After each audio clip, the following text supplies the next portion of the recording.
पानी में अगर एक चीज मिलाकर नहाने लगोगी तो जीवन में ये आंसू बहाना छोड़ दोगी और ये कहना छोड़ दोगी कि मेरा पति मुझसे प्रेम नहीं करता है, मेरा पति मुझसे बेवफाई कर रहा है, मुझसे बात नहीं करता, मुझे छोड़ना चाहता है, ये रिश्ता टूटने वाला है, ये रिश्ता मेरे हाथ से छूट रहा है। ये सब कहना बंद कर दोगी अगर स्नान के पानी में एक चुटकी मिला लेना। मेरा बताया ये एक चीज है ना, सरल उपाय। सुबह सोकर उठता है पति और तुमसे झगड़ा करना प्रारंभ करता है, इल्जाम लगना शुरू होता है। जैसे किसी आरोपी पर इल्जाम लगते हैं ना बड़े बड़े, तुमने ये किया, तुमने वो किया। तुम्हारे ससुराल में तुम पर लगते हैं बड़े बड़े इल्जाम। तुम्हें कपड़ा उठाना नहीं आता, तुम्हें खाना बनाना नहीं आता, तुम्हें बात करना नहीं आता, तुम्हें छत पर जाना नहीं आता, ऐसे गेट पर कौन खड़ा रहता है, ऐसे कौन चलता है, ठीक से बैठो, तुम्हें बैठना नहीं आता, ऐसे कौन हंसता है, तुम्हें हंसना नहीं आता, कल फोन पर किससे बात कर रही थी, आज रात तुम्हारा फोन क्यों एंगेज बता रहा था, तुम्हारी माँ से तुम मेरी शिकायत कर रही थी, और न जाने टोकरी भर के तुम पर इल्जाम लगाए जाते हैं। भूल जाता है कोई भी इंसान की जिस पर मैं इल्जाम पर इल्जाम लगा रहा हूँ वो कोई बाहर का नहीं, मेरी पत्नी है, इस घर की स्वामिनी है। जहाँ माँ है तो कुछ समय के बाद मेरी पत्नी उसी सीट पर बैठेगी और मैं इसको बेइज्जत कर रहा हूँ, मैं बदनाम कर रहा हूँ। कुछ औरतों के बड़े अच्छे आदतें होती हैं, कुछ सासू माँ के, वो क्या करती है, अपने घर से बाहर चली जाती है और 2-4 घर क्रॉस करके और दूसरों के दरवाजे पर खड़े होकर अपनी बहू की शिकायत करती है। खाना टाइम पर नहीं देती है, अच्छा खाना नहीं बनाती है, बात करना नहीं आता, यहाँ की शिकायतें अपने मायके में करती है, मेरे बेटे को अपनी मुट्ठी में रखी है, शादी के बाद मेरा बेटा बदल गया है, बहू के चक्कर में आ गया, बाहर पड़ोसियों में जाकर अपनी बहू की शिकायत करती है। ये औरतें भूल जाती है कि पड़ोसी तो काम नहीं आएगा। आधी रात को अगर पानी के लिए भी तड़पोगी तो यही बहू दौड़ कर आएगी, आधी रात भी तुम्हारे पैरों में दर्द होगा तो यही बहू दबाएगी, वो पड़ोसी नहीं जो सुनकर मजा ले रहा है। तुम्हारे जाते ही वो किसको गाली दे रहा है तुम्हें नहीं मालूम, वो सास को कोस रहा है या बहू को, या वो उसने सुना तक नहीं तुम्हारी कहने की बातें, फिर वो अपने काम पर लग गई, लेकिन तुम दरवाजे खड़े होकर अपनी बहू की शिकायत कर रही हो। कितनी औरतों को मैंने देखा है, फोन लगा ली अपनी बेटी के ससुराल में और उसकी भाभी की शिकायत, यानी अपने बहू की खूब सारी शिकायतें कर रही है। बेटी दौड़ कर भी आएगी ना तो उसको आने में 4 घंटे 6 घंटे 8 घंटे लगेंगे। बहू 1 मिनट के अंदर तुम्हारे काम आएगी, तुम्हारे सर दबाएगी, तुमको पानी देगी, तुमका ख्याल रखेगी। अरे वही तुम्हारी बेटी है, सुधर जाओ।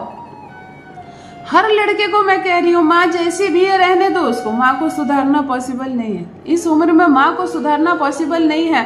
तुम चलो ना अपनी पत्नी के साथ कदम से कदम मिलाकर। रिश्तों में जहर घुल रहा है, रिश्ता टूट रहा है, खराब हो रहा है, कमजोर हो रहा है, तुम्हारी पत्नी रो रही है, सिसक रही है, तुमको पता नहीं, तुम माँ के पीछे पड़े हो। माँ ने कहा ऐसा करने को ऐसा करना है। विवाह क्यों किया तुमने? जब तुम्हारी शुक्र ही तुमसे परेशान है तो तुम्हारी दीन अवस्था क्या होगी। करो अपनी पत्नी से प्रेम, करो उसका विश्वास, कदम से कदम मिलाकर इस रास्ते पर आगे चलो। देखो ये संसार कितना खूबसूरत नजर आएगा। खूब तरक्की करो, दोनों प्रेम से रहो, आगे बढ़ो, दाम्पत्य सुख मिले तुम दोनों को, साथ रहो ना, छोटी सी जिंदगी है। आज बताने जा रही हूँ एक अद्भुत, एक चमत्कारिक उपाय जिसे करने मात्र से तुम्हारा पति तुम्हारी बोली बोलेगा, तुम्हारी हर बात मानेगा। तुमको यही शिकायत है ना, वो तुमको टाइम नहीं देता, तुमसे बात नहीं करता, तुमसे प्रेम नहीं करता, तुम्हारा विश्वास नहीं करता, कुछ पूछ कर तुमसे नहीं करता, कुछ करके तुम्हें नहीं बताता। चलो ये सारी शिकायतें दूर होंगी, तुम्हारा पति होगा पूर्ण रूप से तुम्हारे वश में, यहाँ तक कि तुम्हारा प्रेमी भी। यदि विवाह नहीं हुआ है और अपने प्रेमी को पूर्ण रूप से अपने वश में चाहती हो, अपने प्यार को काबू में करना चाहती हो तुम्हारा पार्टनर सिर्फ तुम्हारी बोली बोले, सिर्फ तुम्हारे आगे पीछे घूमे, तब करो एक छोटा सा प्रयोग, तब मिला लो एक चीज नहाने के पानी में, है ना आसान सा प्रयोग, करके देखो, तुम्हारा प्यार तुम्हारी बोली बोलेगा। जान लीजिए प्रथम मैं कौन हूँ। नमस्कार दोस्तों, मैं हूँ खुशबू सिंह। बहुत स्वागत, बहुत अभिनंदन करती हूँ आप सबका अपने YouTube चैनल ज्योतिष ज्ञान में। कैसे हैं आप और घर में सब कैसे हैं?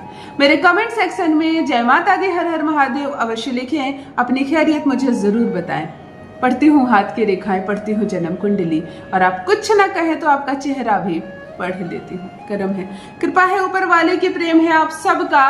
जुड़िए ज्योतिष ज्ञान चैनल से। जो भी नए भाई बहन चैनल पर पहली बार आए हो, मेरे वीडियो को पहली बार देख रहे हो, मुझसे प्रथम बार मिल रहे हो, चैनल से जुड़िए, सब्सक्राइब कीजिए, मेरे परिवार का हिस्सा बनिए।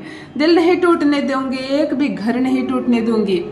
यकीन मानिए, तलाक के पेपर क्यों ना बना लिया हो, रिश्ता बद से बदतर क्यों ना हो गया हो, सुधरेगा, सवर जाएगा, वही तुम्हारी प्रेम में पागल रहेगा, वही तुम्हारी गुलामी करेगा। ध्यान से सुनो क्या करना है। केवल 7 दिन 7 अलग अलग चीजें अपने नहाने के जल में मिला लेना, अपने नहाने के जल में मिला लेना। साधारण सी उपाय है ना, साधारण सी चीज है ना। 2 क्रिया एक साथ करनी है। बहुत असाधारण, बहुत ही चमत्कारिक प्रयोग देखना चाहती हो, मतलब 1 हफ्ते पूरा करना। चाहे तलाक की नौबत आ गई हो, पेपर तक बन गया हो, वहां से सुधरेगा। ये जो हमारे ग्रह होते हैं ना, ये अपना घर बदलते हैं, ये अपने घर बदलते हैं और ऐसे ऐसे ग्रहों के साथ जाकर बैठ जाते हैं, युक्ति बना लेते हैं कि तुम्हारा घर टूट जाता है। एक साधारण से लड़की को कहां से समझ में आएगा कि शनि किसके साथ बैठ गया और राहु किसके साथ। चलो हम 9 में से 9 ग्रहों को बैलेंस करते हैं। जहां से दूषित अवस्था हो रही है, जहां से हमारे रिश्ते पर बुरा प्रभाव पड़ रहा है, वहां सुधरेगा, मामला सुधर जाएगा, पति प्रेम करेगा, सब कुछ ठीक हो जाएगा। यकीन मानो, करके देखो। आता है प्रथम सोमवार का दिन। नहाने का जल भर लेना बाल्टी में, 5 चम्मच कच्चा दूध मिला देना, इसमें स्नान कर लेना दूध वाले पानी से। 5 चम्मच कच्चा दूध 1 बाल्टी पानी में मिला देना। आराम से जैसे जो साबुन शैम्पू लगाती हो सब लगाकर नहाना। ऐसा नहीं कि इसी जल से नहाना फिर कुछ और नहीं लगाना, नहीं, सब कुछ लगाना। इसी जल से स्नान करना। स्नान के बाद जब श्रृंगार करो, तैयार हो, अच्छे कपड़े पहन लो, तो कच्चे दूध का 1 तिलक माथे पर लगेगा। बस अपने काम पर चल जाना, जो करती हो वही करना।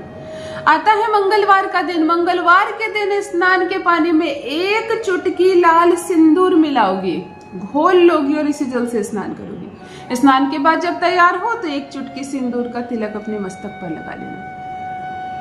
आता है बुधवार का दिन। बुधवार के दिन 2 हरी इलायची को कूट के पाउडर बना लेना, थोड़ा सा रख लेना तिलक के लिए, शेष जल में मिला लेना, इसी जल से स्नान करना। स्नान के बाद इसी इलायची की पाउडर को जल में थोड़ा सा घोलकर 1 तिलक लगा लेना। आता है गुरुवार का दिन। नहाने के पानी में 5 चुटकी हल्दी मिलाओगी। सर में शैम्पू मत लगाना गुरुवार के दिन। स्नान आदि से निर्वृत्त होकर नहाकर स्नान करके हल्दी का तिलक मस्तक पर लगाना। आता है शुक्रवार का दिन। 2 चम्मच दही मिला लेना स्नान के पानी में और इस जल से स्नान कर लेना। नहाने के बाद, कपड़े पहनने के बाद दही का तिलक अपने माथे पर जरूर लगाना। शुक्र पर्वत पर लगाना चाहो तो लगा लेना। शनिवार का दिन 7 काली उड़द की दाल को पीस लेना, किसी भी चीज से पाउडर फॉर्म कर लेना। तिलक के लिए थोड़ा सा रख देना, शेष जल में डाल देना, शेष जल में डाल देना और इसी से स्नान कर लेना। जो स्नान से स्वच्छ हो जाओ तो ये पाउडर में हल्का सा जल मिलाकर 1 तिलक लगा लेना। और सबसे महत्वपूर्ण संडे का दिन रिलेशनशिप के लिए सबसे ज्यादा मायने यही रखता है। चावल का जो आटा होता है ना, जिसको चरौठा कहते हैं, आप क्या कहते हैं मुझे बताना। चावल का आटा यानी चावल को पीसकर पाउडर फॉर्म कर लेना और इसको नहाने के जल में थोड़ा सा मिला लेना और स्नान के बाद चावल के पाउडर का तिलक माथे पर लगाना। यकीन मानो, अगर सप्ताह के 7 दिन इस चीज को करने लगती हो तो चाहे आपको नहीं मालूम कि मंगल बुरा प्रभाव दे रहा है या शुक्र खराब हो रहा है, आपका राहु ने खराब की है अवस्था या शनि का प्रभाव पड़ रहा है, रिलेशनशिप जो खराब हो रहा है वह सुधर जाएगा। प्रथम हफ्ते में सुधर जाएगा। पूरे माह करना, पूरे 3 माह करना, यानी 90 दिन तक लगातार करना। बहुत मुश्किल काम नहीं बता दिया मैंने। जहाँ रिश्ता टूट रहा है वहां रिश्ता तो सुधरेगा।